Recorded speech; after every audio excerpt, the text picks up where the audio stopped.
கூலி படத்தை தொடர்ந்து சூப்பர் ஸ்டார் ரஜினிகாந்தும் கமல்ஹாசனும் இணைய போகிறாங்க அப்படின்ற தகவல் தான் தற்போது ரொம்பவே வைரலாக போய் கொண்டிருக்கு.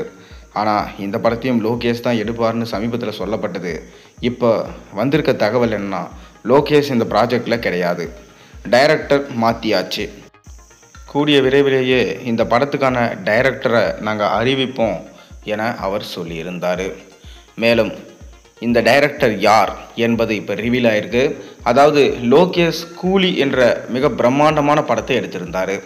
பிரம்மாண்டமான படம் என்றதை விட மக்கள் எல்லாரும் இந்த படம் லாஜிக்கே இல்லாத படம் என சொன்னாங்க.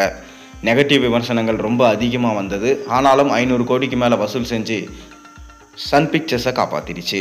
அதை தொடர்ந்து லோகேஷ் கிட்ட இனி இந்த ப்ராஜெக்டை கொடுக்கக்கூடாது என ரஜினி முடிவு செய்ததா தகவல்கள் வந்தது. ரஜினியே பார்த்தீங்கன்னா என்ன சொல்லியிருந்தார்னா, கண்டிப்பாக நானும் கமலும் நடிப்பது உறுதி, ஆனால் இன்னும் இயக்குனர் முடிவாகலை அப்படின்றத சொல்லியிருந்தார். அதன் தொடர்ச்சியாக தான் பார்த்தீங்கன்னா இப்போ சுந்தர் சி கையில் இந்த ப்ராஜெக்ட் போகிறதுக்கு அதிக வாய்ப்பு இருக்கிறதா சொல்லப்படுது. ஒரு பக்கம் பிரதீப் ரங்கநாதன், இன்னொரு பக்கம் அட்லி என பேச்சுக்கள் அடிபட்டு வந்தாலும், இன்னொரு பக்கம் சுந்தர் சி தான் கரெக்டான ஆள். அவர் ஏற்கனவே அருணாச்சலம் படம் எடுத்திருக்காரு, அம்பே சிவன் படம் எடுத்திருக்காரு. இப்படி ரஜினி கமல் என இரு ஜாம்பவான்களை வச்சு படத்தை எடுத்து பின்னி பெறல் எடுத்தார். அப்போ 2 பேரையும் ஹேண்டில் பண்ணக்கூடிய தன்மை கண்டிப்பாக சுந்தர் சிக்கு இருக்குது. KS ரவிக்குமார் கிட்ட கொடுக்கலான்னு பார்த்தா KS ரவிக்குமார் சமீப காலமாக பார்த்தீங்கன்னா படம் எடுக்கிறது இல்லை, அதனால் அவரை கணக்கில் வைக்கலை. இப்போ சுந்தர் சியை தான் டாப் ட்ரெண்டிங்கில் இருக்க இயக்குனராக இருக்கார். கடைசியாக அவர் எடுத்த அரண்மனை 4ஆம் பாகமாக இருக்கட்டும், பிரம்மாண்டமான ஹிட். அப்படி இருக்கும்போது அவர்கிட்ட இந்த ப்ராஜெக்டை கொடுக்கறது சரியான நேரத்தில் சரியான விஷயத்தை பண்ணுற மாதிரி இருக்கும்.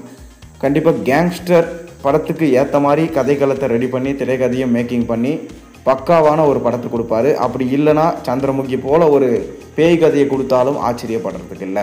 இதனால் சுந்தர் சி தான் மிக பிரம்மாண்டமாக எடுக்க போகிறாரு அப்படின்னு சொல்லிட்டு சொல்லப்பட்டு வருது.